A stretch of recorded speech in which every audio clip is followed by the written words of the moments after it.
Hello everyone, Shinto Bean here playing some more Warhammer Combat Cards campaign mode here with the second of two campaigns this week. At the tail end of this one once again, and the reward for this campaign was the Chronomancer, another cool looking model.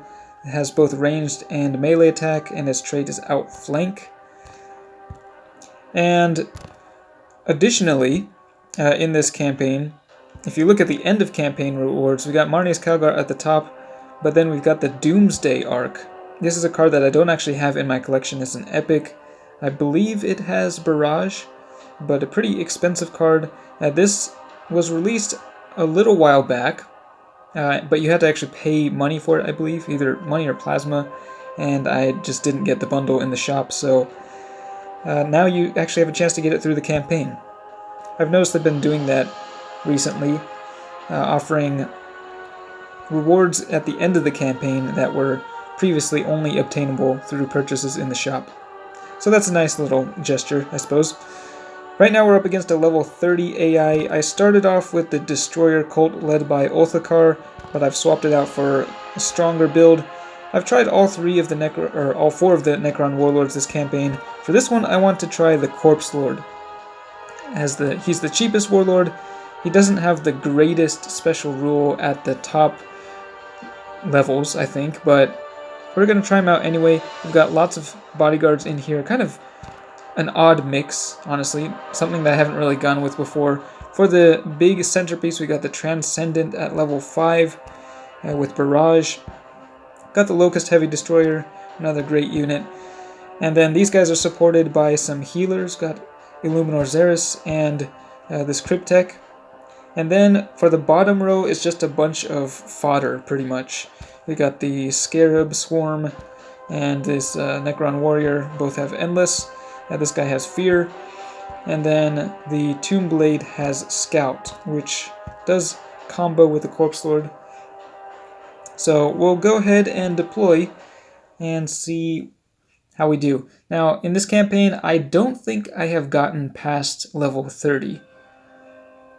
So the AI is pretty strong, and it's a lot more of a difficult campaign than the last one that we played as Orcs. And today I've been facing quite a few matches against this guy Logan Grimnar. This guy is at level 4. And I think, you know what, we're just going to go ahead... Well, yeah, sure, why not? We'll just go ahead and put down the Transcendent first, even though they have the initiative. They'll be attacking first. Having something with Taunt would have been nice. They got an Outrider, which has a very large melee attack, so we'll put this guy down opposite him. He's got Fear, so we'll be reducing that incoming damage. And then they've got a little Apothecary healing them up. And I don't really have amazing cards at the moment, but I guess we'll just put down the Scarabs. So kind of an odd starting composition here. We've got the Transcendent in the middle, who's going to be going for a massive barrage every turn, supported by 2 melee units. And they will be healing up when they're ready. So we're debuffing the enemy melee attack, and then we heal by 10 each time these guys do their little ready thing. So taking a little bit of range damage in return. And they're going for Psychic, and they're charging up a really big ranged attack, but it's the melee attack that I'm most worried about with Logan, because he can just slice his way right through my weaker units and deal, in this case, if he took down the Scarab Swarm, for example, which is low on health, it could deal a lot of damage to the Transcendent, and we want the Transcendent alive as long as possible, because it is my main damage dealer. They're running quite a few bodyguards. Still got 5 bodyguards left to deploy. And we've got one with Taunt. This is a level 2 Taunt, which is going to be lasting 2 turns. Of course, when the new season hits, a lot of these traits are actually going to be changed, the way that they work. So that will be fun to see. Alright, we'll go ahead and fire away with the ranged again. Once again, my units are healing. You can see they're actually absorbing quite a bit of damage, despite being very low-cost, weak units. And the melee debuff was pretty helpful as well. Scarabs finally go down, and they got another melee unit on the field. And I suppose I'll put down my other endless unit for now. The Necron Warriors. They're going for a ranged attack. That's a lot of range damage. The Necron Warrior immediately dies, but it respawns because of its endless trait, and it will get to fire back. And the flayed one finally goes down too. That was a pretty good attack right there. I think we're going to move the Transcendent over to the right lane so that we can hit the... well, actually, this is kind of weird. I was going to say I wanted to take it out with a barrage, the splash damage, but it's going to die anyway. So, I guess we'll just keep it in the middle. Put down this guy. Illuminor Xeris, healing my guys up. 57 health, I believe, added to the Transcendent, although using it on that Necron Warrior was actually not a very smart move. With their Death Blow unit in the center, it is going to be damaging all 3 of my units here. It's a fair bit of damage. But they don't have any ranged or melee attack charged up at the moment. And let's see what they deploy here. Captain Carludo, the Furious Charge. And they're going for a melee attack. They're taking down the Necron Warrior. And whoa, there's a little bit of a slicing going on there. Hitting the Transcendent. That thing is getting low on health again. I think I'm going to shift it over to... Wow, that's a really big ranged unit over there too. Was not expecting that. This thing is pretty nasty, the Nephilim Jet Fighter. It's at level 10 as Big Game Hunter. 108 melee damage. Or ranged attack, sorry.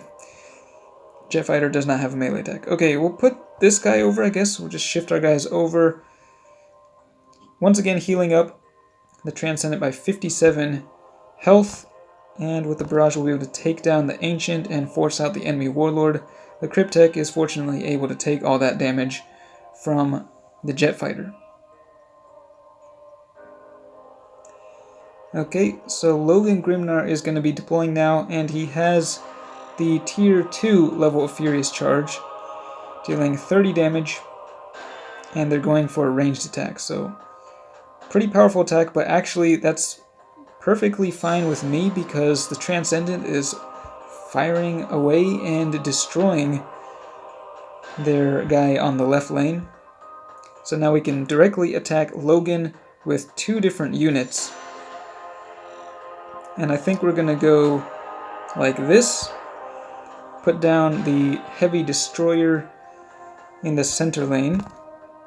Would have been nice to get that out earlier, honestly, but I think at this point it doesn't really matter because with my Transcendent protected on the left lane, they have no way of retaliating without getting destroyed themselves. So to finish this off, we'll just deploy the Tomb Blade. It will heal itself up, as well as charging up my ranged attack. And I gotta say, this composition actually worked out really nicely. They're just readying up, and then we can go in for the kill. We have a really big melee attacks charged up, but we'll just go with the ranged barrage to finish off this game. So Logan Grimnar unfortunately did not really make much use of his special rule there. We saw the cleave occur a couple times, but it didn't really do all that much damage. So for this deck composition, I used the reason I included some of these weak endless units was mainly to combat Watch Captain Artemis. He is one of the more difficult ones to beat because his special rule can deal so much damage to your strongest bodyguards. So when I'm up against him, I like to throw out these weak guys at the beginning to absorb a lot of that initial damage. And you want to save the Transcendent, things like this guy, for a little bit later. The healing also helps out though, especially when you got the higher level traits unlocked. Medicae heals by 20%. So it's pretty good. Anyway, that's it for this campaign. Thank you so much for watching, and I will see you next time.